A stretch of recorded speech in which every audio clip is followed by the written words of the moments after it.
അന്നത്തെ സഭ പരിശുദ്ധാത്മാവിനാൽ നിറഞ്ഞ അപ്പോസ്തലന്മാരുടെ ഇതുകൊണ്ട് സഭ വളർന്നു നല്ല പന്തലിച്ചു. എന്നാൽ ഇന്നത്തെ അവസ്ഥ സഭയിൽ അങ്ങനെയാണോ, അതോ അതിൻ്റെതേക്കുറിച്ചുള്ളൊരു വിശദമായിട്ടുള്ള ഒരു അച്ഛൻ എന്ത് തോന്നുന്നു അതിനെക്കുറിച്ച്? എല്ലാ സ്നേഹിതർക്കും ഈശോ മിശിഹയ്ക്ക് സ്തുതിയായിരിക്കട്ടെ. സഭ എന്താണെന്നും സഭയുടെ പ്രാരംഭം എന്താണെന്നും ചെറുതായിട്ടെങ്കിലും നാം മനസ്സിലാക്കിയല്ലോ. പെന്തക്കോസ്ത് അനുഭവത്തിന് ശേഷം പരിശുദ്ധാത്മാവ് അപ്പസ്തലന്മാരുടെ മേൽ തീനാളങ്ങളുടെ രൂപത്തിൽ എഴുന്നള്ളി വന്നതിന് ശേഷം അപ്പസ്തലന്മാരുടെ പ്രവർത്തനങ്ങൾ എന്ന പുസ്തകത്തിൽ നാം വായിക്കുന്നുണ്ട്. പത്രോസും കൂട്ടരും ഓരോ ദിക്കിലും യേശുവിനെ കുറിച്ച് പ്രഘോഷിക്കാനായി പോകുന്നു. നമ്മുടെ രണ്ടാമത്തെ സംശയം, സഭ രൂപപ്പെട്ട ആദിമ ക്രൈസ്തവ സഭയും ഇപ്പോഴുള്ള ഈ സഭയും തമ്മിൽ അജഗജാന്തരമല്ലേ, വലിയ മാറ്റമല്ലേ കാണുന്നത്? ഒന്ന് വിശദീകരിക്കാമോ? ആദിമ ക്രൈസ്തവ സഭയിൽ സഭ രൂപപ്പെട്ടത് എങ്ങനെയാണെന്ന് അറിഞ്ഞ് നാം തിരിച്ചറിഞ്ഞു. ഭയപ്പാടോടെ യഹൂദന്മാരുടെ ഭയനിമിത്തം ഒളിച്ചിരുന്ന അപ്പസ്തലന്മാരിൽ പ്രധാനി പത്രോസും അദ്ദേഹത്തോടൊപ്പമുള്ള കൂട്ടരും പുറത്തിറങ്ങി ശക്തിയോടുകൂടെ പറയുന്നത് എന്താണ്? നിങ്ങൾ ക്രൂശിച്ച യേശുവിനെ കർത്താവ് ഉയർപ്പിച്ചിരിക്കുന്നു, അവിടുന്ന് ഉദ്ധാനം ചെയ്തിരിക്കുന്നു. തീർച്ചയായും ആ തീഷ്ണത പരിശുദ്ധാത്മ അഭിഷേകത്തിലൂടെ അവർക്ക് ലഭിച്ചു.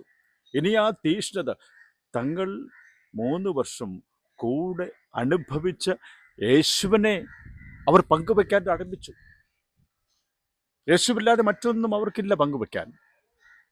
അതല്ലേ ഈ അഭിഷേകം, പരിശുദ്ധാത്മാവിൻ്റെ അഭിഷേകം ഉണ്ടായ ശേഷം സഭ രൂപപ്പെട്ട നിമിഷം തന്നെ പത്രോസ് ഉറക്കെ പ്രഖ്യാപിക്കാൻ ആരംഭിക്കുന്നത്, യോഹന്നാനും യാക്കോബും എല്ലാവരും കൂടെ ഉണ്ടായിരുന്നു. അവർ പ്രഘോഷിക്കാൻ തുടങ്ങി.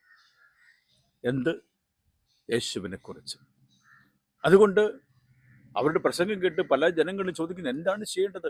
യേശു ക്രിസ്തുവിൽ നീ വിശ്വസിക്കുക, നീയും നിന്റെ കുടുംബവും രക്ഷ പ്രാപിക്കും. അതെ, ആളുകളൊക്കെ യേശുവിൽ വിശ്വസിക്കാൻ തുടങ്ങി. അപ്പസ്തലന്മാരുടെ കൂടെ കൂടാൻ തുടങ്ങി. 12 അപ്പസ്തലന്മാരായി ഭയന്ന് കഥകടച്ചിരുന്നവർ ഇപ്പോൾ എണ്ണം കൂടാൻ തുടങ്ങി. പത്രോസിൻ്റെ ആദ്യത്തെ പ്രസംഗം കേട്ട മാത്രയിൽ തന്നെ അവിടെ കുറിച്ച് വയ്ക്കുന്നത് 3000-ഓളം ആളുകൾ അവരോടൊപ്പം ചേർന്നു എന്നുള്ളതാണ്. അപ്പോൾ എണ്ണം കൂടി വന്നു, സഭയിൽ എണ്ണം കൂടാൻ തുടങ്ങി. പത്രോസ് സഹചരന്മാരും തങ്ങളുടെ അനുഭവം പങ്കുവയ്ക്കാനായി പല പല ദിക്കുകളിലും പോകാൻ തുടങ്ങി. എണ്ണം കൂടിയപ്പോൾ ആളുകൾക്ക് എന്തായിരുന്നാലും അവരെ ഒന്ന് പരിചരിക്കാനായി, ഭക്ഷണം കൊടുക്കാനായി അപ്പസ്തലന്മാർക്ക് സമയം ഇല്ല എന്ന് വന്നപ്പോൾ അവിടെ പരാതി ഉയർന്നു. സ്ത്രീകളെയും കുട്ടികളെയും പലരെയും മൈൻഡ് ചെയ്യുന്നില്ലെന്ന്. അങ്ങനെയാണ് നാം കാണുന്നത്. അപ്പസ്തലന്മാർ തന്നെ ഒരുമിച്ച് കൂടി പ്രാർത്ഥിച്ച് തീരുമാനിക്കുന്നു, ഈ ശുശ്രൂഷ ചെയ്യുന്നു. വചനം പ്രഘോഷിക്കാൻ, വചനം പറയാൻ, യേശുവിനെ കുറിച്ചുള്ള കാര്യങ്ങൾ പറയാൻ നമ്മൾ വ്യാപൃതരായിരിക്കുന്നതിനാൽ ഈ ശുശ്രൂഷ, ഭക്ഷണ ക്രമീകരണങ്ങൾ നടത്താൻ, ബാക്കിയുള്ള ശുശ്രൂഷകളിൽ സഹായിക്കാൻ ആളുകളെ തിരഞ്ഞെടുക്കാം. വിശ്വാസികളും എല്ലാവരും അത് സംബന്ധിച്ചുകൊണ്ട് അവരുടെ ഇടയിൽ നിന്ന് തന്നെ 7 ഡീക്കന്മാരെ തിരഞ്ഞെടുക്കുന്നത് നമ്മൾ കാണുന്നുണ്ട്. അതിൽ പ്രഥമ രക്തസാക്ഷിയായി ഞാൻ കാണുന്ന വിശുദ്ധ സ്റ്റീഫൻ 7 ഡീക്കന്മാരിൽ ഒരാളാണ്. ഈ ഒരു വലിയ അനുഭവം സ്റ്റീഫന്റെ മരണവുമായി ബന്ധപ്പെട്ട് നമ്മൾ ചിന്തിക്കുമ്പോൾ, കല്ലെറിഞ്ഞ് കൊല്ലാനായി നിൽക്കുന്ന ജനങ്ങൾക്ക് വേണ്ടി സ്വർഗത്തിലേക്ക് കണ്ണുകൾ ഉയർത്തി പ്രാർത്ഥിക്കുന്ന സ്റ്റീഫനെയാണ് നാം കാണുന്നത്. അതാണ് പഴയ നിയമത്തിൽ നിന്ന് രൂപപ്പെട്ട പുതിയ നിയമത്തിലെ ആദിമ ക്രൈസ്തവ സഭയിലെ സവിശേഷതയായി നാം കാണുന്നത്. അവർക്കൊരു ലക്ഷ്യമേ ഉള്ളൂ, സ്വർഗത്തിലേക്ക് പോവുക. കർത്താവ് മരണപ്പെട്ട് അടക്കം ചെയ്യപ്പെട്ട് ഉദ്ധാനം ചെയ്ത് സ്വർഗത്തിലേക്ക് പോകുന്നതിന് മുമ്പ് പറഞ്ഞില്ലേ, ഞാൻ വരും, എൻ്റെ കൂടെ ആയിരിക്കാൻ, നിങ്ങളെ കൊണ്ടുപോകുന്നതിന് ഞാൻ വരും, ഞാൻ ആയിരിക്കുന്നിടത്ത് നിങ്ങളും ആയിരിക്കണം, അതിനാണ് ഞാൻ വന്നത്. ഞാൻ പോകുന്ന സ്ഥലത്തേക്ക് നിങ്ങളെ കൊണ്ടുപോകാൻ ഞാൻ വരും. പിന്നെ അപ്പസ്തലന്മാരെല്ലാം പ്രസംഗിച്ചത് പോകുന്നിടത്തേക്ക്, ഈ ലോകത്തിലേക്ക് വന്ന് മനുഷ്യകുലത്തെ രക്ഷിക്കാൻ വന്ന എല്ലാവരെയും കൊണ്ടുപോകാനുള്ള തീഷ്ണമായ ആഗ്രഹത്തോടുകൂടെ ഇത് പറഞ്ഞ് ഓരോ മുക്കിലും മൂലയിലും പറയുന്ന അപ്പസ്തലന്മാരെ ശാസിക്കുന്ന ശിക്ഷിക്കുന്ന ഭരണാധികാരികൾ നാം കാണുന്നുണ്ട്. യേശുവിൻ്റെ പേര് മാത്രം പറയരുത്. അപ്പോസ്തല പ്രമുഖനായ പത്രോസും യാക്കോബും യോഹന്നാനും അതിനുള്ള മറുപടി എന്താണ് കൊടുത്തത് നിങ്ങൾക്ക് അറിയാമല്ലോ. ഞങ്ങൾ കാണുകയും കേൾക്കുകയും ചെയ്ത കാര്യം പറയാതിരിക്കാൻ ഞങ്ങൾക്ക് കഴിയില്ല.